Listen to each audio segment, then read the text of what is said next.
èyí ni iye àwọn tíjọba ìpínlẹ̀ Kwara ṣẹ̀ṣẹ̀ gbà sẹ́nu iṣẹ́ olùkọ́ ní ìpínlẹ̀ ọ̀hún. Àjọ tó ń ṣàmójútó ilé ẹ̀kọ́ alákọ̀ọ́bẹ̀rẹ̀ ní ìpínlẹ̀ Kwara (SUBEB) ti sọ di mímọ̀ pé àwọn ti gba olùkópa 1,011 nínú àwọn tó béèrè fúnṣẹ́ lọ́dọ̀ àjọ náà, gẹ́gẹ́ bí àtẹ̀jáde kan látọwọ́ alága àjọ ọ̀hún, Ọ̀jọ̀gbọ́n Shehu Adaramaja, eléyìí tí akọ̀wé ìròyìn fún àjọ náà Aminat Atẹrẹbuwọlù tó fi síta lọ́jọ́ Ìṣẹ́gun nílùú Ìlọrin tí ṣolúìlú ìpínlẹ̀ Kwara tó tẹ iléeṣẹ́ atótó arére lọ́wọ́ ló ti ṣàlàyé pé àwọn tí wọ́n yàn ọ̀hún ló wà lára ènìyàn 450,000 tó béèrè fún iṣẹ́ lọ́dọ̀ àjọ náà jákèjádò ìpínlẹ̀ ọ̀hún, tó ṣe lálàyé pé àwọn olùkọ́ 1,500 tó wà nínú àwọn tí wọ́n ṣẹ̀ṣẹ̀ gbà ọ̀hún ni ó jẹ́ àwọn olùkọ́ tí yóò máa kọ́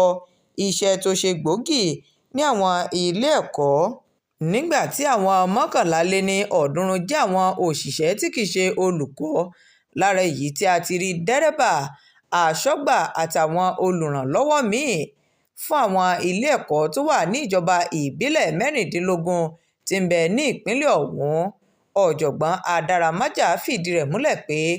àwọn tó perégedé jùlọ nínú àwọn olùkópa ọ̀hún ni wọ́n ti kàn sí lórí ẹ̀rọ ìbánisọ̀rọ̀ wọn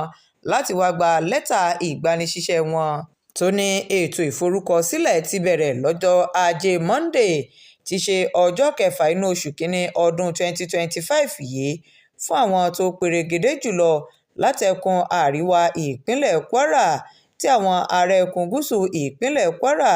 yóò máa ṣètò ìforúkọsílẹ̀ wọn lọ́jọ́ Ìṣẹ́gun tí ṣe ọjọ́ 7 inú oṣù kínní, nígbà tí àwọn ará ẹkùn àárín gbùngbùn ìpínlẹ̀ Kwara yóò máa ṣètò ìforúkọsílẹ̀ tiwọn lọ́jọ́rú tí ṣe ọjọ́ 8 inú oṣù kínní ọdún 2025. Ọ̀jọ̀gbọ́n Adaramaja wá ṣe àfikún rẹ̀ pé àfojúsùn ètò ọ̀hún ni láti gba àwọn tí yóò dúró sẹ́nu iṣẹ́ wọn láti ṣiṣẹ́, tó ṣàlàyé ìdí tó fi jẹ́ wípé àwọn tó kájú òṣùwọ̀n ni àjọ náà gbà sẹ́nu iṣẹ́ láti mú ìdàgbàsókè bá ètò ẹ̀kọ́ ní ìpínlẹ̀ ọ̀hún.